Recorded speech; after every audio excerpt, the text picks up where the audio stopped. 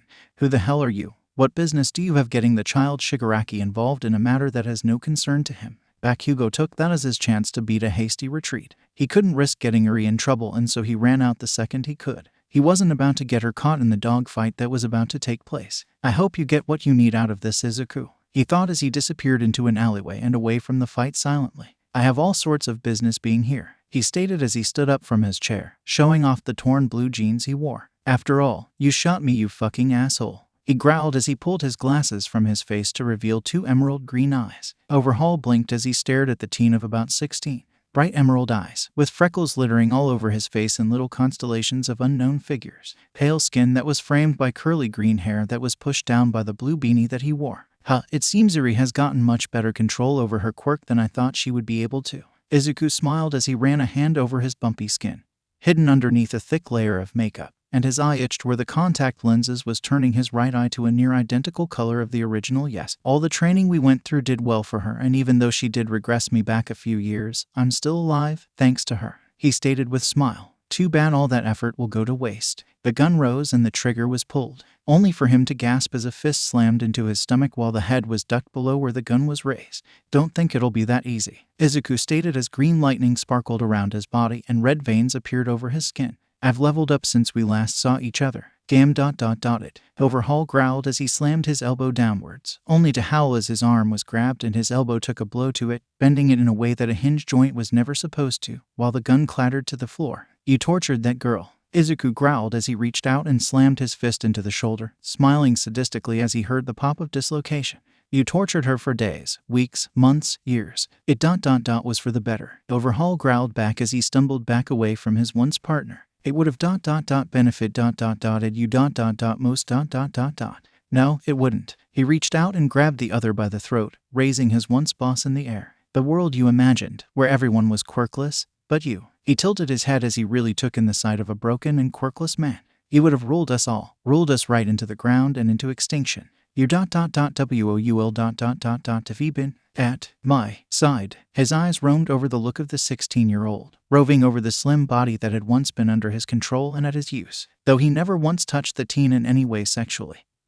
He had enjoyed running his bare hands over his cheeks and through his hair, enjoying the thought that the quirkless teen was in his grasp and that he was free of the disease that was quirks. We would have led world. No, he replied as his eyes became shadowed by his hair. The beanie had fallen off at some point while he moved. His hair was longer due to his younger age, but it wasn't a huge deal at the moment. He had just thrown it up into a small ponytail until he could further deal with it. We could have never ruled together. It would have never been possible. He looked up at the other male with a sad smile on his face as he squeezed his hand just enough to cut the other's air off. You were too concerned with making things perfect, and I was never going to be perfect in the end. With that, Keikaku watched as the final page of his past was written with the passed-out form of overhaul. Analysis: this plan of yours was incredibly dangerous. Eraserhead growled as he glared at the green-haired teen. Man, whatever this problem child was now, especially with this scheme you've built up with the League of Villains, he stated with a growl. Haha, well, I was sure that Mimic and Chrono were somewhere around, and I couldn't let Overhaul know I was alive. Izuku began as he held his hands off, as if to ward off a demon. Besides, no you haven't in with the League of Villains. That doesn't mean you go and put yourself in danger. Bakugo growled as he glared the other, especially since you still have a little girl under your care to think about. Aizawa threw in next as he relaxed his power. You don't think it would have been terrible if this foolhardy plan of yours ends up with you dead? I'm not going to die. He waved off the two adults, ignoring the growing anger in his old childhood friend's eyes and the irritation in the teacher's. It would take a lot more than some wimpy puppets to take me out. Puppets, Toshinori said as he tilted his head, cup of tea in his hand as he took in what the other had said.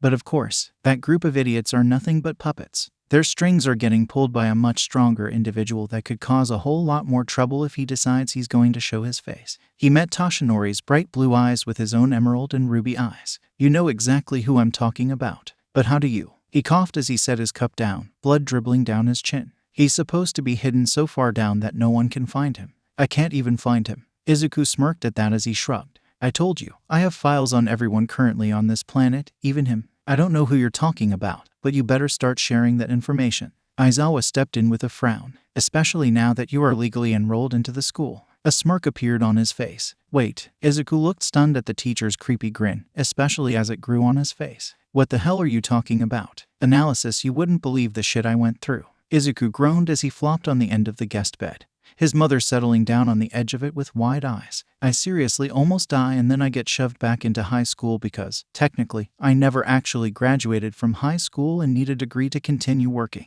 Well, that would be my fault, dear. 𝐭 admitted as she reached out to mess with the curly mess of hair that her son has. It was at the length where he used to use it to hide his face, a stage in his life where he was embarrassed and ashamed. Are you going to cut your hair again? He sighed but went with the change in the subject anyways, knowing his mother was uncomfortable with the subject of her being unable to pay for his education, especially after his father had died in an accident in America. Yeah, I'm already missing my short hair. I plan on going to my normal barber soon to get it taken care of.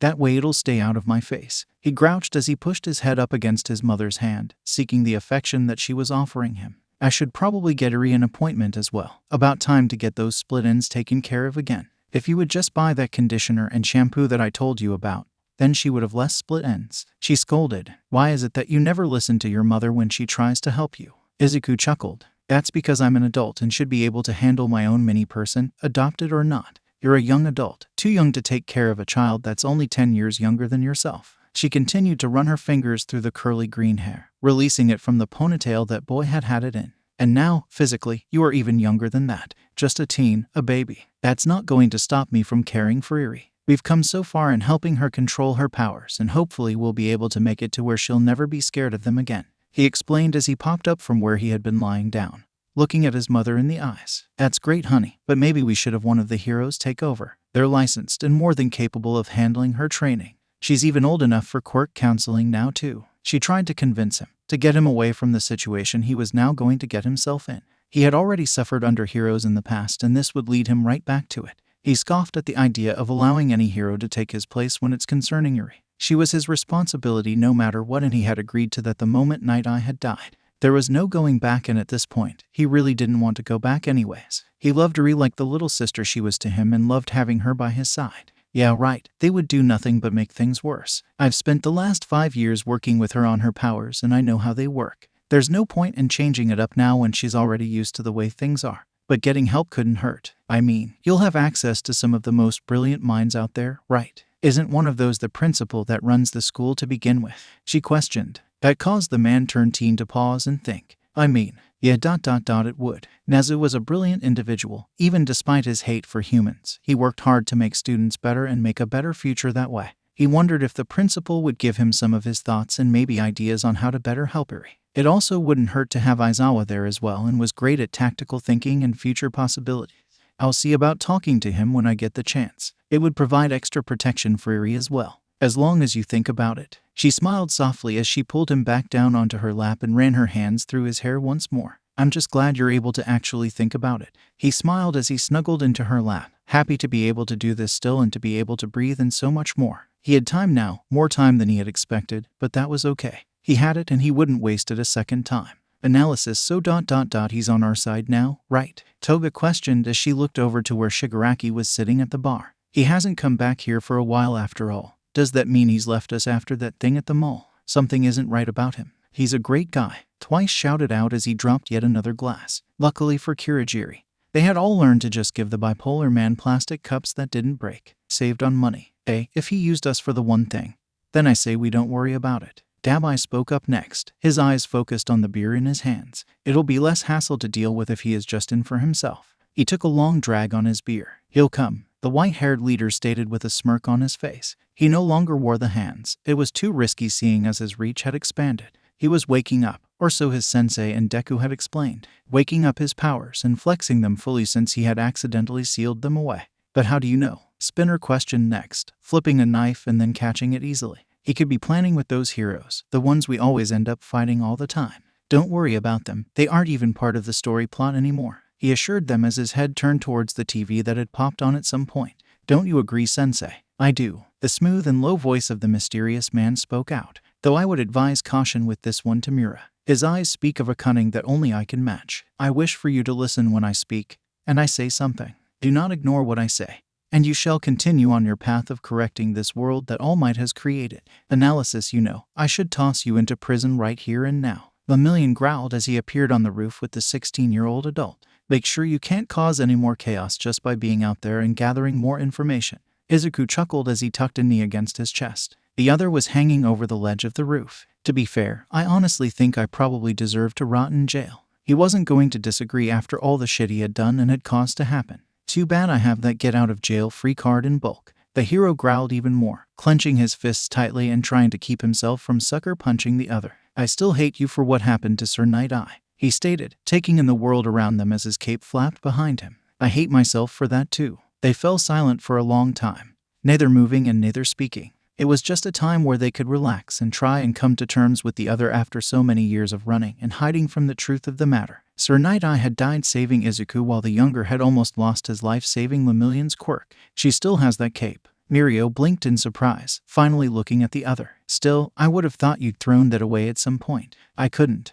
You were the first hope she ever had of getting out of there. I was kind and nice. I gave her food and comfort, but in the end, I hadn't tried to get her out. I tried to get Chisaki to change his mind and figure something new or a different way, to stop using Eri, but he didn't listen." He leaned his cheek against his knee, eyes lowering as his hair flew around his head from the breeze. "Nothing I said could change his mind. In the end, I did the one good thing to help. I took his powers away from him. That's something at least." The blonde agreed. He sighed after a moment before sitting down next to the younger male. "I think I've held on to this anger long enough. I think it's time I let it go. You could just hold on to it and hate me for the rest of our lives." Izuku returned with a shrug. "I wouldn't blame you, but it would be detrimental in the end." They both knew what the anger could do to a civilian, let alone a hero. "I could make a mistake in the field and I can't afford that." "No, you can't, which means you can move on, let all that anger go, and keep moving forward with the path you've chosen." He chuckled as he looked over to where Bakugo's house was, seeing him sitting at the table with Eri and going over the homework she had brought home that day.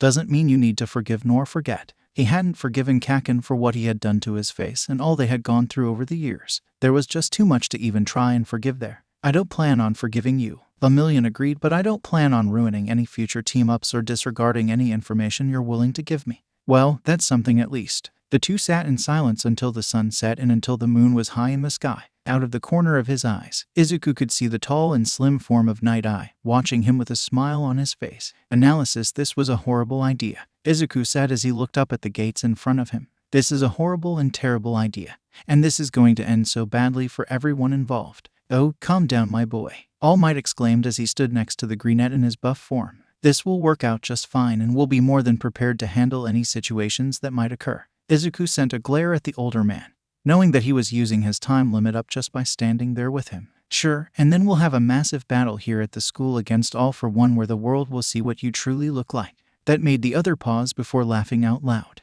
If that happens, we'll be more than ready to handle it all. After all, I have you at my side and you have me and others as well. You are no longer alone, and you no longer need worry about being alone during an attack." He sent a look at Izuku's black fingerless gloved hands, a look, knowing the other had already mastered bringing one for all to the front and ready to use. He was cracking bones after a certain percentage, but he could still use a solid of 25% of the power, more than he thought he would have been able to use at this age. "That doesn't mean I can't be prepared for anything that comes my way." His eyes shined and Toshinori felt the hair on his neck rise. This kid knew something, and it didn't bode well for whatever was heading their way. He coughed and shook his head instead as he raised his hands to enfold the school between them. "Either way, welcome to your hero academia, young Midoriya. Let us make you into a fine hero." Izuku chuckled as he took a look towards UA. It was once his dream school, and now he could walk among the halls as a student.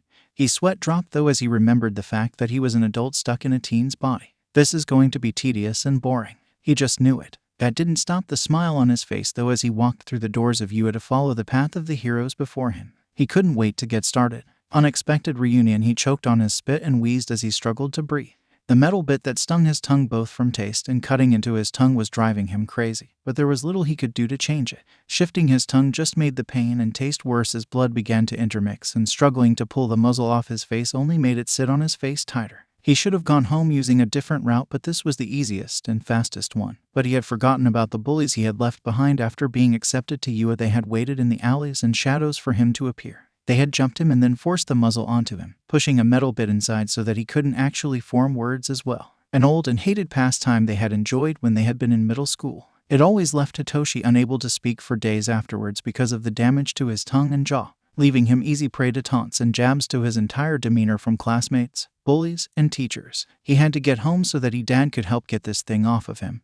But it was harder than just the muzzle. They had beaten him black and blue and he could feel his ribs creak in his chest. He prayed that they were broken, but he didn't have too much hope with how bad they hurt. Then his legs felt like jello and he was pretty sure his right ankle was broken due to being stomped on. There was no way he was getting home like this unless he dragged himself along the ground. Instead, he pulled out his phone to call his dad to help him back to the apartment, only to curse in his mind as he stared at the shattered and dark screen of his phone. He'd have to find a way home. "Hey, are you okay?" A voice, trembling, came from deeper in the alley. Hitoshi's head snapped towards the voice, hoping it wasn't someone else that was going to beat him senseless. First thing he noticed was the giant scar covering part of his face and then the two different colored eyes. The next were the red sneakers as the teen, he had to be younger than Hitoshi with how small he was, moved closer to him and kneeled down. All he could see after that were the hands that were reaching for him, making his clench his eyes shut to avoid watching the pain come. There was a jingle and a tug of the muzzle, making it dig into his face. It's locked." The boy couldn't have stated a more obvious thing. Actual ga. The teen stopped and rubbed at his face harshly. Streaks created as sweat and tears were swiped all over. We need to, cut the low lock. We need bolt coup cutters." With that said, Hitoshi felt the teen grab his arm and pull it over his shoulder, struggling to pull the purple-haired teen to his feet. Hitoshi grunted himself as he forced his good leg to push up, staggering around until the two were able to find a balance. I have, somewhere we can, get that off." The teen began to lead the other away from the road and deeper into the shadows. There was nothing Hitoshi could do but allow the other to lead him farther away from home and his father, unable to walk on his own and unable to yell for help. Hopefully this wasn't a situation where he would need to yell for help. Analysis: the moment he stepped through the gates and onto the school grounds, well, he should have known it was all a trap. That goddamned chimera of a beastly principal was his downfall. Should have known better than to even think of doing this. But really, All Might had always been a soft spot for me and Will. The chance to get into UA and learn here from great heroes had always been a dream.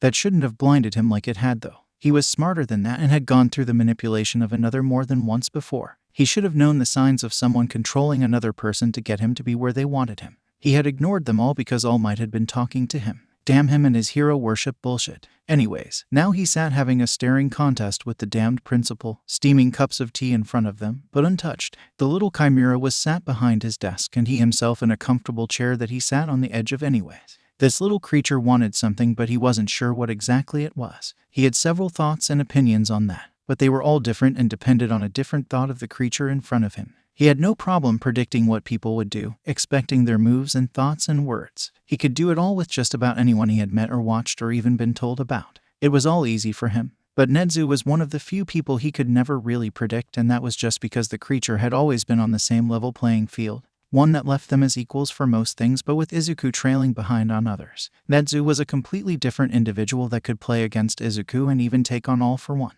So, why am I in here and not in class? He crossed his legs as he clasped his hands together. I thought I was here to learn about being a hero. The Chimera chuckled as he finally lifted the teacup into his paws and took a sip. You and I both know that you don't need the book learning at all. His eyes glinted as they roved over the man trapped in a teen's body. I dare say, you'd pass every test we'd throw at you and more, maybe even pass the licensing tests as well with the highest scores since I took them. That made him twitch in a way that he hadn't felt in a long time, in a way that he had only ever felt when under the stare of Overhaul. He really hated it. Then why have you let me in? If not to let me study to be a hero or to learn in a classroom with the other students, then why? He could feel the blood trickle in his palms as he dug his nails into his hands. He hated this feeling of being under scrutiny and unable to do anything to fight it. If he was to go against this creature now, to fight against the hold he could feel closing around him, then he knew that he wouldn't progress further in his maybe hero career. And that was huge maybe because he already knew that if anything got in his way now, there'd be no hero career. He'd return to being an information broker with a quirk he'd be unable to use and would be forced to pass on at some point. You're here to gain experience with that quirk of yours. I know that once before your de-aging that you could use it with only stress fractures at full strength. Now though, Izuku could only huff at that as he had realized this as well. His muscle mass was still rather high for a teenager, mostly due to his meddling with villains and working for Overhaul. The muscle mass he had built up in his teen years was still insufficient compared to his adults years where he had fought off heroes and villains alike. He would need time to build it all back up, and that could take years to properly and safely do that. If he tried to force that kind of muscle too fast, then he could destroy his body, cause premature degeneration of his muscles and bones. It's not like someone could safely build a crap ton of muscle in only months to safely use this quirk.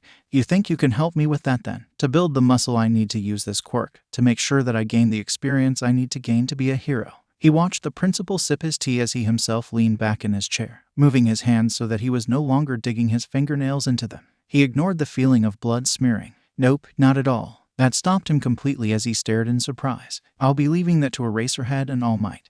They'll help you learn how to build the muscle up safely and to teach you the experience you need to physically be a hero. Then what do you want with me? There was always a catch with these things, especially with people or creatures much like 𝗧𝗏, mostly because they were intelligent enough to know how to work it their way. Physically and mentally you are substandard at the moment, but like I said, Aizawa and All Might will help with the physical aspect. Mentally, you know how to handle both villains and heroes alike. But it could be greatly improved, especially where your analysis is concerned. The Chimera took another sip of his tea before he continued. I wish to help expand on the abilities you have already honed in your mental prowess and analysis. Let's make those abilities even stronger together and expand them and make it so that you'll be able to take over the world. Izuku could only watch as the creature burst into cackles, head thrown back in excitement, and his tea spilling all over the place because of his jumpy movements. Really, that was what the principal would focus on at this moment, though he could understand why. If he really wanted to, he was pretty sure 𝗧𝗏 could overrun the entire world and take it over. It would be easy. He'd need pawns, knights, and bishops to help do it, but he could in the end anyways. Izuku was sure that he'd be a knight or a fellow king on that playing board, if he played his cards right anyways. The problem here, though, was whether he wanted to take that hand and that offer. It could potentially make him one of the greatest heroes in the world, or he would end up burning out from going in too many different directions. Either way, he wouldn't know for sure until he tried. Alright then, where do we begin? 𝗧𝗏's cackling ratcheted up several beats. Analysis, do I really need to be here? He groaned as he looked at the sparring mats, trying to figure out why his mentor had called him back to UA. The man hardly called him for anything anymore unless it was to patrol together. That or when Mike decided to be an ass and cause trouble again in their apartment building. He had made their neighbors forget more than one instance where the blonde had screamed much too loudly for the neighborhood, let alone the complex they lived in. I need some help in training a problem child. Aizawa sighed as he stretched his arms out, preparing for the sparring matches he was about to undertake. He had never really seen the child fight, only running head first into danger and then getting his butt whooped. He'd seen a few tricks and moves, but simple things that wouldn't really help him in the real hero world if left to himself. So he had called in backup to help out. After all, Shinso was the one he had personally taught and kicked into shape. He'd be a great help to get this newest acquisition into shape as well. Shinso sighed as he dropped his head onto the ground, uninterested in getting up from where he had decided would be his newest resting place. He was an underground hero and so worked at night, all night, every night, and that made sleep a rare thing for him. Not that his insomnia helped on the days that he did get off. Then add on to this whole new shit that his mentor had dragged him into. Well, he wasn't exactly happy about what little napping time he got was now gone. So tell me about this newest problem child then and why they aren't learning this during their hero training class. Because he's not in the actual classes. He doesn't need them since he's already graduated from a high school once before with high grades. He's also current on all hero legalities and laws, as well as who is who. He's ready to be a pro already, but he lacks the experience in hand-to-hand combat. He cracked his neck as pulled on his capture weapon. We're going to give him that the same way we did you. That made the purple-haired man pale as he remembered the hell he had to go through to get into the hero course and during the training with the older man. It had been absolute torture and he had wished several times to die, which never came true in the end, a rather good thing in all actuality. That didn't mean he wanted to go through that again, even if it's just putting another through it and not actually doing so himself. He should be arriving here soon. Aizawa glanced over to the gym door, watching it with calculating eyes. I wonder what he'll say about you. He seems to have thoughts on everyone. That made the other pause for a moment in thought. What's that supposed to? He trailed off as his eyes snapped to the open door, staring at the figure that stood there in a UA gym uniform. The two stared at each other for a long moment before Shinso leapt to his feet and charged at the smaller figure at the door. Oh shit, Izuku yelled as he backpedaled out of the way of the fist heading for his nose, barely avoiding it. You fucking piece of shit, Shinso growled as he reached with his other hand, grabbing a hold of a thin wrist, and then turning to throw the body over his shoulder and into the gym. The other gasped as all wind was knocked from his lungs. I should arrest you here and now and make sure that Ki is thrown in the deepest pits of the ocean. Izuku gasped, trying to get air back in his lungs desperately. C.C.U.2. He managed to get out with his own glare. He didn't appreciate getting slammed onto the floor on most days, let alone by someone who was supposed to be an ally now. I'm assuming you two know each other then. Aizawa stood with his brows raised and a shit-eating grin on his face. He hadn't seen his student this pissed off in a very long time. It had been back when he had just been accepted into the hero course and he had spent the time afterwards spitting fury at just about everyone. It had taken a few weeks for him to calm down and get back to business. Now he was wondering if Midoriya had something to do with that behavior. Just from that throw, he would assume so. Unfortunately, Shinso stood up and wiped his hands off on his pants, as if he would be infected by just a single touch. Though it's been years since I last talked to him, bitch disappeared on me after I got into the hero course. Didn't mean to, Izuku rasped out as he struggled to turn onto his stomach so he could start getting up. Fuck, he groaned as he finally managed to get onto his stomach, pushing up onto his elbows and knees. It was a lot of pain along his back and head. He had hit that floor harder than he had thought and probably harder than Shinso thought he'd hit. He hoped he didn't have to go and see Recovery Girl already. Yeah, sure, fucking bitch. Shinso slammed a foot into the smaller one's back, forcing him back onto his stomach and causing him wheeze. This little shit showed up out of nowhere forever ago. Then he disappeared just as fast. Not. Izuku wheezed harshly as that foot dug deep into his back, pinning him where he was forced to lay. So, how long did you know him for before he disappeared? A chance to learn more about the current problem child. He wasn't one to waste a chance and no one could disagree with that fact. About a year, I believe. Shinso huffed as he looked at his mentor. He's the reason I came in first place at the sports festival my first year. Gave me all the information I needed to get any opponent to respond or to hit a weakness. He let his head fall back and looked up at the ceiling. If I didn't have those notes, I'd never have beaten the likes of Todoroki or Bakugo. He snapped his eyes back onto the other in an instant. When I tried to get a hold of him to try and thank him and maybe help him out some more, he had disappeared. What do you mean help him? Aizawa's brow raised at that. He was a lot like me at the time, constantly bullied and abused and just put down. He was completely weak and didn't really have any way to fight back, except to run or hide. He huffed as he leaned down and grabbed the UAS gym uniform by the collar and pulled up, bringing the teen up off the floor and swinging his legs around wildly, even as he huffed for air. I think we pulled each other out from trouble a few times before the sports festival. Mostly bullies and jerks wanting to beat on someone they didn't like. A boy with a brainwashing quirk and a quirkless boy that had no way to protect himself. Aizawa sighed and rubbed his face. I can see how you two would have gotten along well. He raised a brow at the two now though as he watched Problem Child be swung around like a miscreant kitten held by its mother. Though I think the years have done a number on that relationship. Yeah, well, after I got into the hero course, he stopped contacting me. Disappeared off the face of the earth. Shinso shrugged as he tossed the male off to the side, where he rolled before coming to a stop. Not my fault. Izuku got out as he managed to push himself up onto his elbows to glare at the purple-haired man. I met Overhaul at that time. He coughed as he tried to get up onto his knees, but his arms gave out a second later. He huffed where he laid, trying to figure out why he felt more exhausted from just a little beating. This was nothing compared to what had happened to him in the past.